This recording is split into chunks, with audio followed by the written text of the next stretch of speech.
It is time for This Week in the Lakeville Journal, when we're joined by Cynthia Hoswinter and Janet Manco. And we say good morning to both Cynthia and Janet. Good morning. Good morning. Good morning. You know, I had a laugh this morning.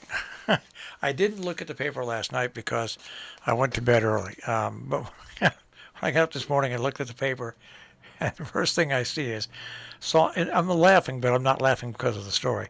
Salisbury affordable housing suit filed against town, the Salisbury Housing Commission for Housing Plan. I said to myself, "Oh gosh, who would have thought that was going to happen?" Everybody. Oh, Yeah, sorry. yeah.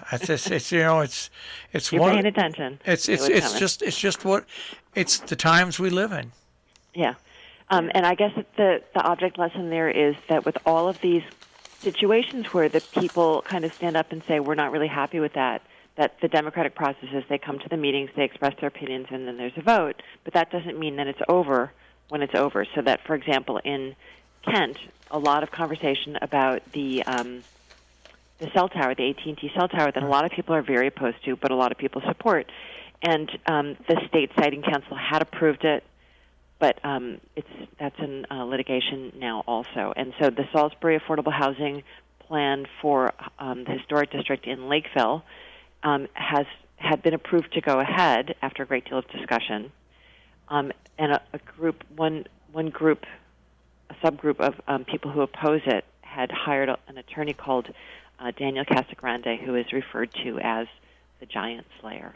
And so he's filed a suit on behalf of some of the people who oppose it, and his application says that the P&Z decision to go ahead with that is illegal, arbitrary, and or capricious, and constitutes an abuse of discretion. So that's a pretty broad impeachment.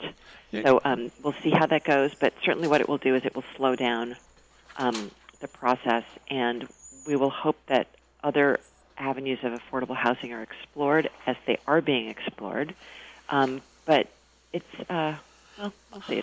I'm not picking sides in this. Here's the sad thing about this is when people now in towns, when commissions and everything go ahead and do something like this, they have to find in the background a huge budget because besides the time, the cost of the lawsuit and the cost of the materials, which is going to go up in the time which has happened, which we found out, by the way, with the transfer station, can make something that was once affordable not affordable. So that's the sad part of it. I'm not picking sides in this at all. It's just that it seems like nowadays we've come to the matter that you're going to have to go to court to get something you want.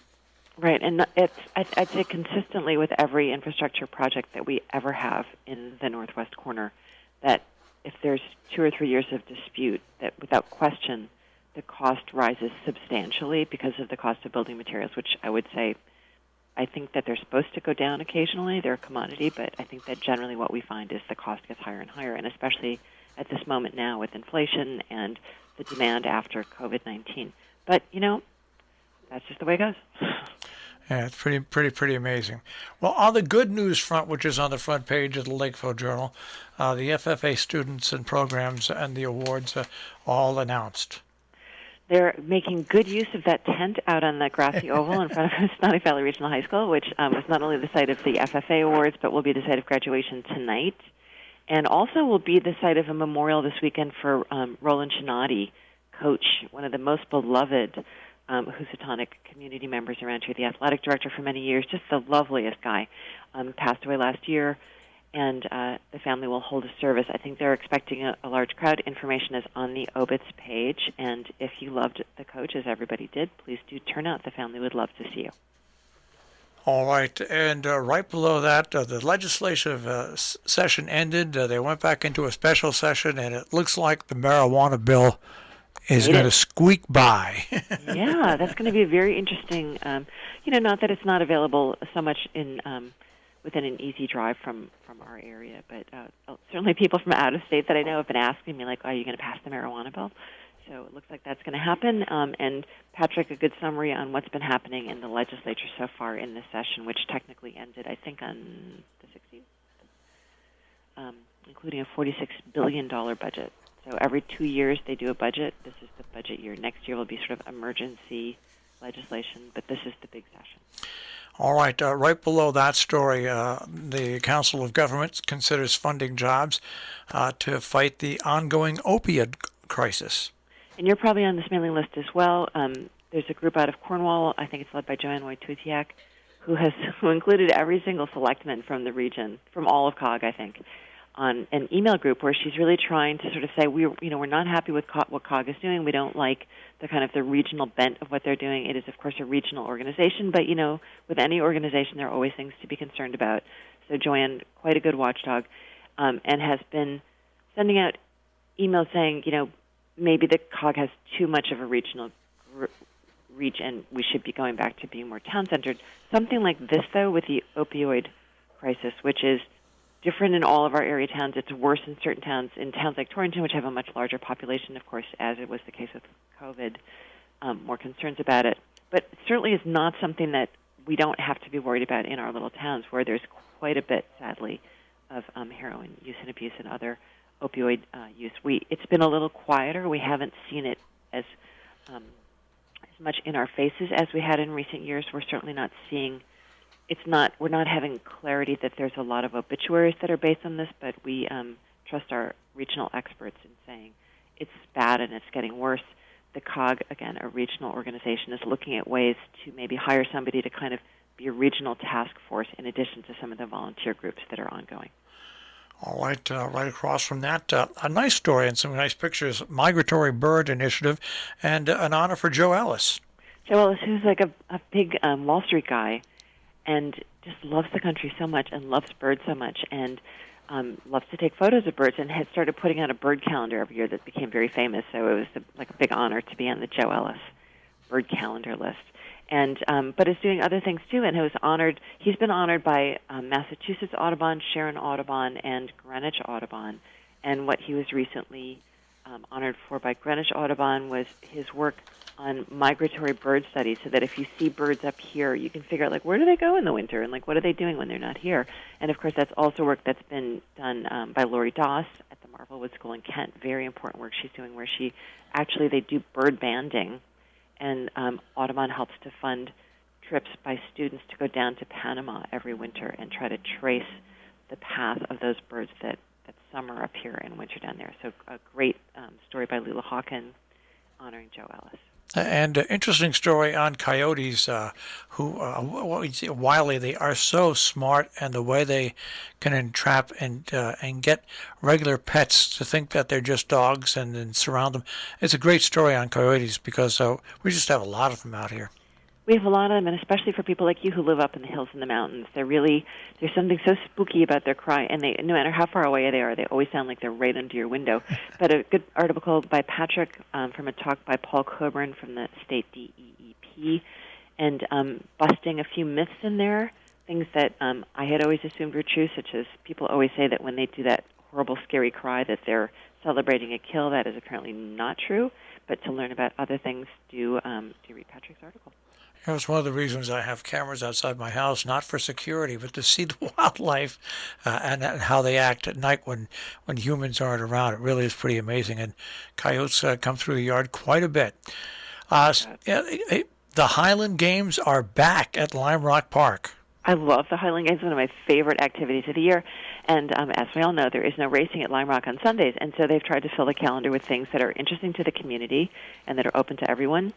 One of those things is the Highland Games, and you may sort of feel like, well, it's just a bunch of, people of a particular ethnic background. I've been there and seen, young black women, young black men. There's just a really diverse crowd that shows up for the Highland Games to participate, and they do these wild things like throwing what essentially are telephone poles, throwing shot puts, and then the most beautiful thing, in my opinion, is the pipe and drum bands, which they're beautifully dressed in their kilts and their formal uniforms, twirling their batons and playing beautifully on the pipes as they parade.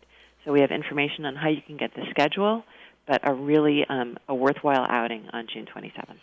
And I love the story on Robert Parker. He has recorded for us over 340 hour-long shows, Swing That Music, because on top of being an amazing artist, he's a great drummer and an aficionado of jazz.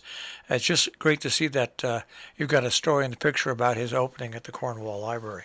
And a very awestruck kind of guy for somebody who really truly is a world-class artist and is well known and generously is like, and I think he's like many artists, he's just constantly drawing. So he has a lot of work and is very generous with it. And there's a big sale of it at the Cornwall Library. It's a fundraiser for them. And Leila did a really nice profile of him, but a beautiful photo. And we're hoping sometime this summer to maybe do a profile of him and his life. But there's so much that I'm not sure that we were able to extract all of it in our first interview, so we'll see how that goes. Really a treasure here. It'll take up 2 or 3 pages. He's had an amazing life. The Sharon Library, the American Legion Hall, once again, when the Sharon Town Hall was being renovated, became the Town Hall, and it will now become the library while the library undergoes their renovations. Right, and the slightly sad undertone of this is the Legion is losing members. Yeah. There are not as many veterans who are participating and supporting the Legion. A lot of it is on the shoulder of the actors who have done for so many years their fundraising dinners. But as Gretchen Hochmeister, the head of the Hotchkiss Library of Sharon, said, it's a little quiet at the Legion right now, so they're happy to share the space with us. But as everybody goes through, take a look at the Legion space. It's very interesting, just like kind of a one-room place. So in a sense, the library is going to be almost like a mobile library. You're going to have a limited amount of books that you can check out there. But as Gretchen says, you also have the extraordinary Connecticut Interlibrary Loan Program. And if you have a library card in Sharon, you can go to you can go to any library in the state and use your card. But exciting, after much discussion, the Hotchkiss Library is moving forward quietly and efficiently into its renovation, expansion, and making itself more accessible to people with disabilities. The last time the Legion leased out to the town, they were able to add on to the Legion Hall and add a whole new kitchen. So it benefits everybody to have the Legion Hall be available for things like this. Housatonic, the academic bowl team, 13th in the U.S. And a nice photo that shows the diversity of young people who do academic bowl here. Very interesting group of seniors, 4 of them. And, 13th in the U.S., there are 50 states, so that, that's pretty impressive. And the team led, of course, by Peter Vermillier, who has been honored as one of the great teachers. He is a history specialist, but is pretty broad and is a great coach. All right, and a story by Patrick Sullivan on the bridge repair and perhaps a median in Salisbury. Right, and so these, again, are things that have been talked about for a long time. I remember standing out with Nancy Johnson on the front steps of the post office in Lakeville and talking about that intersection of 41 and 44, which is busy and downhill, and a lot of trucks use it. And the idea of maybe doing a roundabout there, and of course many people hate roundabouts, so we'll see what happens with that. And then the Salmon Kill Bridge, I think that they mean the one that was actually fairly recently done over toward the Lime Rock side. Yes. And I guess there's the water, it seems very placid there, but I guess is working harder. It's scouring the base, and that needs to be repaired already. Now, you've got a note about the traffic detour that's going to take place in North Canaan while they do work on that railroad crossing beginning on Monday, the 21st. Yes, please do look at that, because whether or not you live in Canaan, you're definitely going to be inconvenienced by that. It's a little bit slow over there right now. It's going to be great when it's done, but for Monday, Tuesday, Wednesday, you might want to just avoid driving through North Canaan. Yeah, every time it takes a while to get these things done, but once they're done, they hold for about 10 or 15 years, but it's almost like a 15-year cycle where these railroad crossings have to be replaced. But and it can be a pain, but it makes for a safer area for everybody.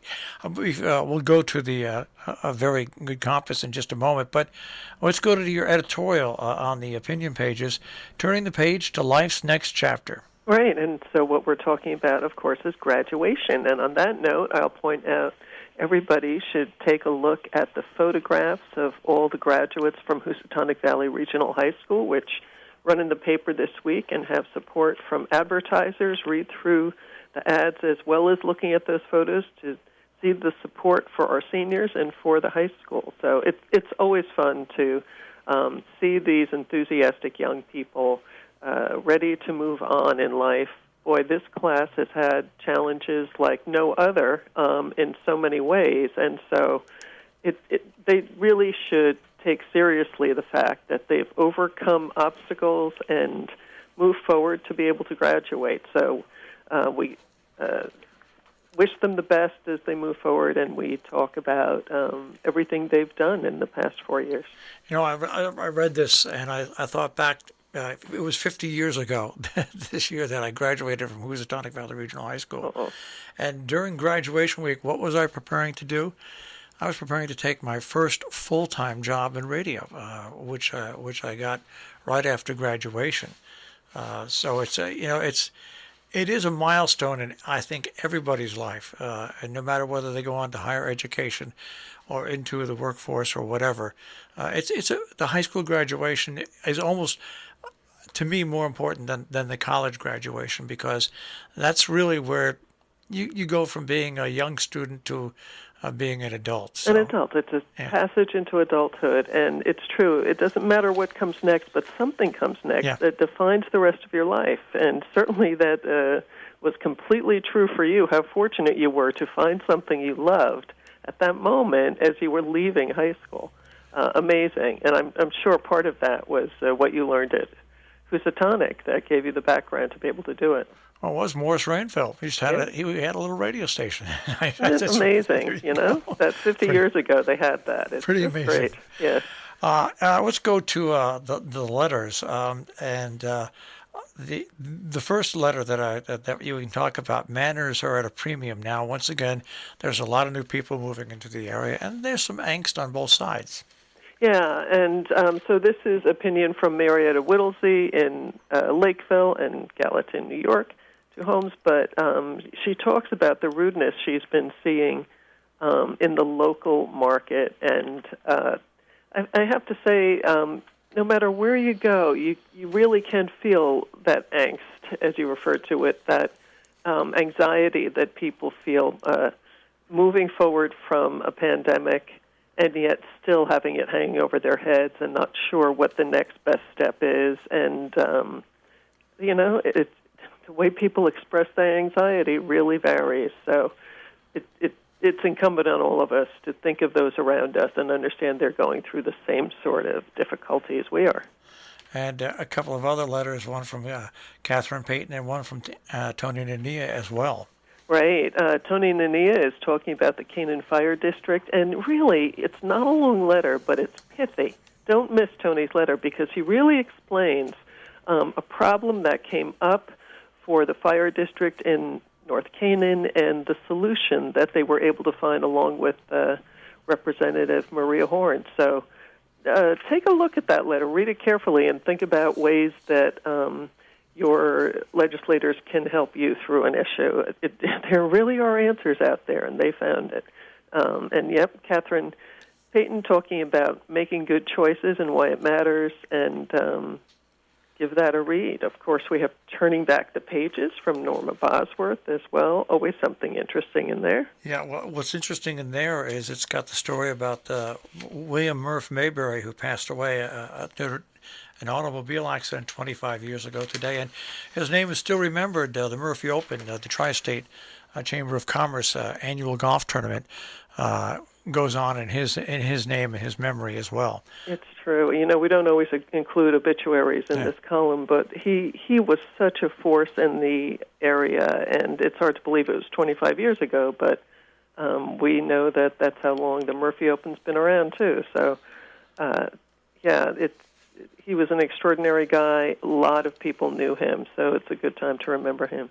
All right, and the Viewpoint Pages, a premature look at the presidential race and the good news on climate change and stealing fire from the gods. That's right. Stealing fire from the gods, Lonnie Carter, writing about, only he can write about things in this way, interweaving mythology with history in a way that is fascinating. So don't miss that. And Dick Ollis taking a premature look at the 2024 presidential race, which he admits is really no sensible person would want to take a look at the presidential race yet, and yet we do. And he says, that's why I'm doing it, and let's talk about it. So he really, and of course, as always, Dick gives us background as well as looking at some people who may be in the race or should have been in the race who aren't always top of the mind of the cable news networks, let's say, or the general media.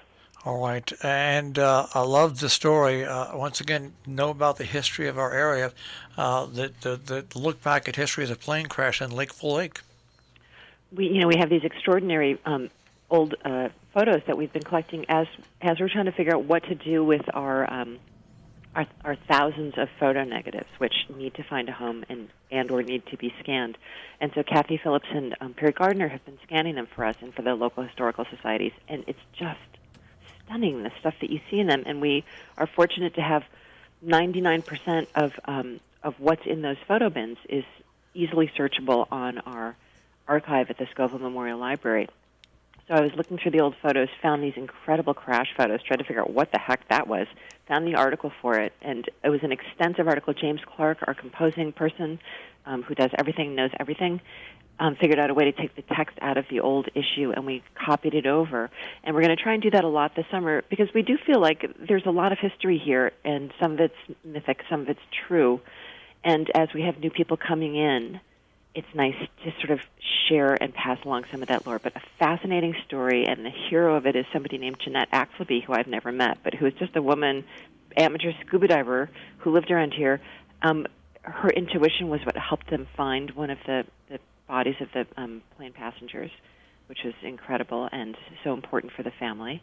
But also she and one other diver from town were able to dive much deeper than the Connecticut State Police divers, who were only authorized to go to 35 feet. And as we know, Lakeville Lake, the deepest natural lake in the state of Connecticut. So do look at that and keep an eye out for other vintage stories coming up this summer. All right, we've got 2 minutes to go for Compass, and it starts off with ABBA. ABBA, I love. There's so many tribute shows. I assume that part of this is that it's just harder to book in-person shows where you have so many moving parts. These tribute shows, I think, are a little bit more, it's a group. They take care of everything. But there's some great tribute shows coming up, and, of course, my favorite, ABBA. On my birthday, July 10th, at Sharon Playhouse, we've got Books and Blooms coming up this weekend, a review of the new Malcolm Gladwell review by Rob Bocchino, who loves all mechanical and transportation stories. And then some of the famous flea markets that are coming up. There's some really epic ones. But we also have this special monthly tabloid Compass, which has, I would say, about more than a dozen articles on things that are coming up this summer. I have to say I'm very anxious about the Sharon Playhouse and the movie house stories because things are changing so quickly with those guys that it's possible things have changed since we put these stories into the paper and printed them out. But as you know, listen to the interviews on WHDD that Marshall and Jill do. But stories about Ellen Griesdick, who's got summer camps, who's got tours, all sorts of stuff going on there for this summer. We've got outdoor sports at Orvis, where you can learn fly fishing and clay shooting, which are big draws for a lot of people. Patrick Sullivan explains the difference between fishing in Connecticut, which he likes, and fishing in New York State, which he loves. Again, Robert Bocchino talking about railway history, of which there's quite a bit around here, and so many different ways to learn about it. The Wasaic Project, really fun, very outdoor, great pizza. Jacob's Pillow, Music Mountain for classical music, for chamber music, for jazz. And a lot of interesting, obscure stuff at Bard College, which is a very easy, very scenic 40 minutes away. And then one of my daughter's favorite programs here is Boondocks Film Society, which is doing Ghost World all the way up in West Stockbridge on June 23rd, but has done lots of shows at the Four Brothers Drive-In. It's nice to get back to normal. Isn't it? Yeah. We could do 20 pages of things that actually are going to happen. It's great. Absolutely. Well, that's just a glimpse at this week in the Lakeville Journal, the stories you'll find online, tricordernews.com, home delivery, or at your newsstands. We'll speak to you guys next week. Thank you so much. Thank you. This week in the Lakeville Journal, once again, available on the Lakeville Journal, tricordernews.com, or on your newsstands as well.